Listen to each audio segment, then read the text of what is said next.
Hey, what's going on everybody? Welcome back to the channel. Now today, we're going to be talking about the new keyword, the new mechanic that they're adding to Naruto 5e, which is going to be the chain mechanic. I'll go ahead and put it up here.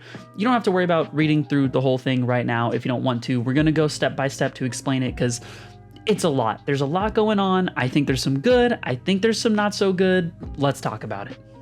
Okay, so I'm gonna switch over to this view of it to kind of let you read it. If you want to pause, take a quick look through and then resume, that's fine. I'm gonna be honest, it took me two and a half-ish read-throughs to really understand every part of the chain keyword. In all honesty, it's not that complicated of a system. It's just there's a lot of like weird intricacies that you have to make sure you understand in order to run it and use it correctly and properly. Now, what we're gonna do is first we're gonna kind of explain it. We're gonna go step by step and talk about all the different parts of it. And then I'm gonna talk about the things that I think are awesome and why I think this will make bukijutsu overall much more fun and a much more exciting kind of path to take. But on top of that, we're gonna talk about maybe some reasons why this might not be as good as it kind of should be. All right, so what I've done here, and I'm sorry, I know it's kind of gross to look at right now, but this just makes it easier for me to explain it, I promise. I've broken down each sentence because each sentence is kind of a separate rule in its own as to how the chain system works. And let's go ahead and get into that, because in order to understand the pros and cons of the system, you got to understand the system itself. So starting off very simply, the chain keyword is a jutsu keyword in which it's going to give them a chain 1, 2, or 3, sometimes X, we'll get to that, but it's just saying, hey, they are a chain 1, chain 2, chain 3. It doesn't inherently change the jutsu itself, but rather changes when and how you can actually use the jutsu. So we're going to plug the next two together, being you must first cast a jutsu with the chain 1 keyword to start a chain. So if you don't have a chain going, you must do a chain 1 jutsu in order to create your chain. This makes sense. And then you cannot cast a jutsu with a chain keyword other than chain 1 outside of a chain. Again, and this is kind of why I talked about some of the wording's a little silly, because this is really just reiterating the second point. But again, to simplify, if you have not cast any jutsu with the chain keyword, you can only cast jutsu with the chain 1 keyword. Okay, just keep that in mind. Chain 2s, chains 3s must come in order, and we'll get to that. All right, now our next point here, when in the middle of a chain, you can cast jutsu with a chain keyword equal to or 1 greater than the chain keyword in the last jutsu you cast. Again, this is pretty logical once you'd sit down and break it down. If you cast a chain 1 jutsu, the next jutsu you cast can obviously be a non-chain jutsu, but if it's going to be chained, it can be a chain 1 or a chain 2, because that is equal to or greater. It's also important to note that it is 1 greater, so you cannot cast a chain 1 jutsu and then cast a chain 3. That's not allowed. Next rule, you cannot cast a jutsu with this keyword that has the same name more than once per turn. Again, fairly straightforward rule. If I cast Knife's Fury, chain 1, I cannot cast that again within the same turn, even though it does follow the chain rules. Because it is a chain jutsu explicitly, you cannot cast it along with itself. Okay, so now we're on to the chain X keyword, because as I said, there's chain 1, 2, and 3, and then chain X. The chain X keyword counts as the same chain keyword as the one in the last jutsu you cast, allowing for them to be cast in any order while in the middle of a chain, but never lowering or raising your current chain keyword. To break that down, a chain X, for starters, cannot be used to start a chain, because it must be in the middle, because it has to match whatever the chain level of the last jutsu you cast is. So that's important to keep in mind here. The other thing again is chain X will never increase or lower whatever your chain count is. It quite simply matches what you are at. So if you've done a chain 1 jutsu and then do a chain X, it's also considered a chain 1. If you've done a chain 1, then a chain 2, then a chain X, it is now considered a chain 2. Again, to follow that up, if you do a chain 1, then a chain 2, then a chain 3, then a chain X, that chain X is again considered a chain 3. It is just whatever that last thing is. Now our second to last rule here, failing to affect a creature with a chain you cast does not break the chain, instead making you unable to increase your chain step until the start of your next turn. So basically what that's saying is, let's say I cast a chain 1, we love that, awesome, cool. We go to the next turn. I now cast a chain 2 jutsu, but it misses my target.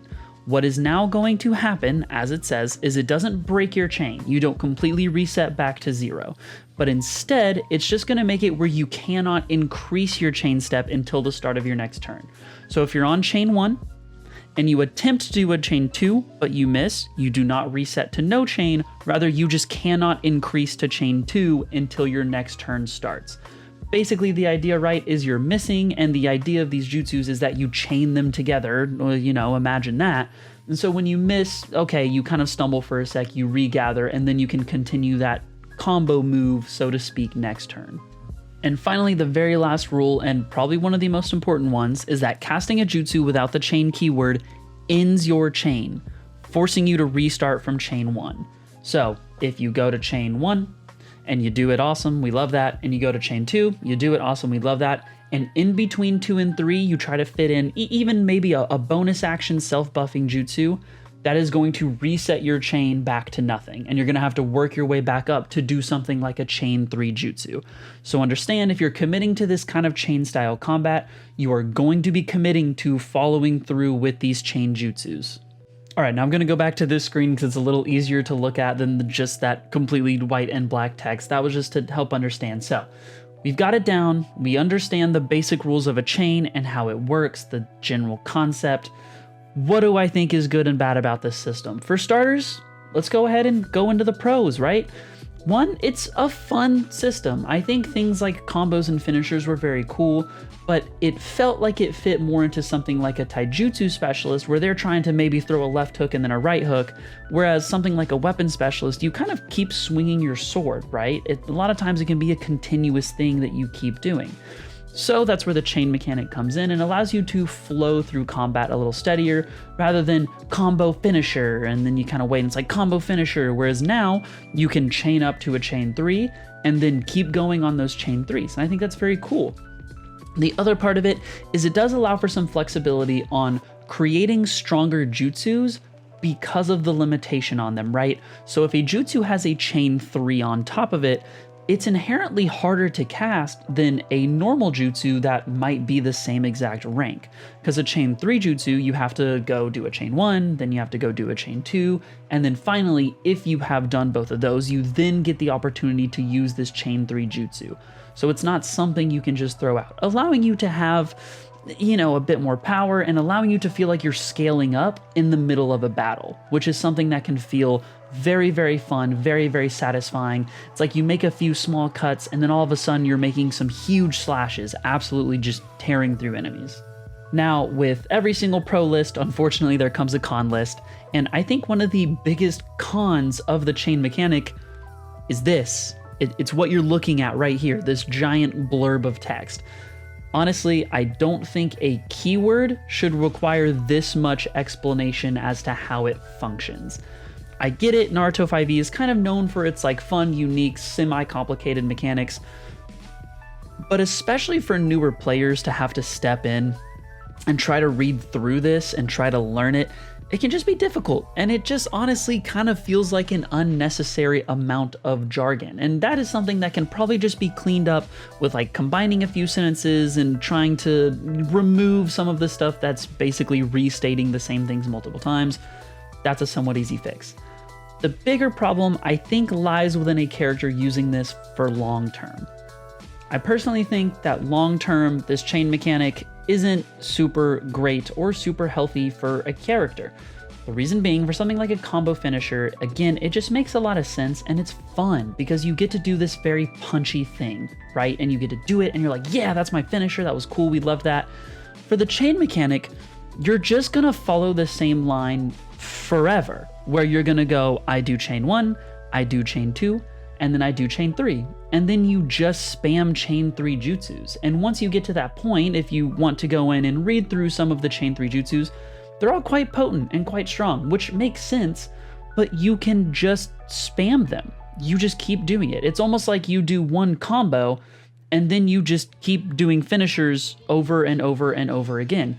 And to me, the point of a chain or a string of things such like this, it shouldn't be that you just now do this hardest hit over and over and over and over and over again, but rather it should be something that builds and builds and builds on itself. Now, obviously, I don't work on the book personally, and maybe they tried what I'm about to recommend and it just didn't work well for a plethora of reasons. But my recommendation for something like a chain system is that it should be a scaling thing. For example, using the chain X and allowing the chain numbers to get more and more and more and more, rather than just 1, 2, 3, and then it stops. I think something like a chain system is more fun if you have it where it builds, right? So your chain X, and your chain X maybe is equivalent to how many chains you cast in a row, and then your jutsu is as powerful times the amount of times you cast chains. Now, obviously that has its own issues and it has its own problems when it comes to like scaling, making sure it's balanced and that kind of stuff, but I just think it makes more sense as a chain system. Again, my main gripe with this is that it feels a little too easy to get to the highest tier of chain, and then you just spam it. Whereas with something like a scaling system, and it just keeps going, the hardest part is just having to track how many times you've used a chain jutsu in a row. But I mean, you can just use tally marks. You know, it's not too complicated of a thing to track, all things considered. Now, to close this all out, they have stated that it's still a work in progress. This chain thing is not like 100%, this is how it's going to go through. This is just the most recent thing that they have put out to kind of show us, hey, this is what we're working on, this is what we're trying to do. And again, I think it's a good idea to put in a keyword or a system that separates taijutsu and bukijutsu a little more than they were, because otherwise it kind of just feels like you're doing the same thing. It's just one has a weapon and one uses their fists, which, you know, that's kind of preference of the matter. So I like the idea. I like where it could go. Where it's at right now, I just think it's a little too easily abusable and doesn't really feel like I'm building a chain. It doesn't feel like that. It again feels like I'm using a combo to then be allowed to use an infinite amount of finishers in a row. But, you know, what do I know? I'm just a guy who makes YouTube content. So anyway, there you have it. That is the new keyword that they have talked about that they're probably going to be implementing hopefully soon within a recent large update.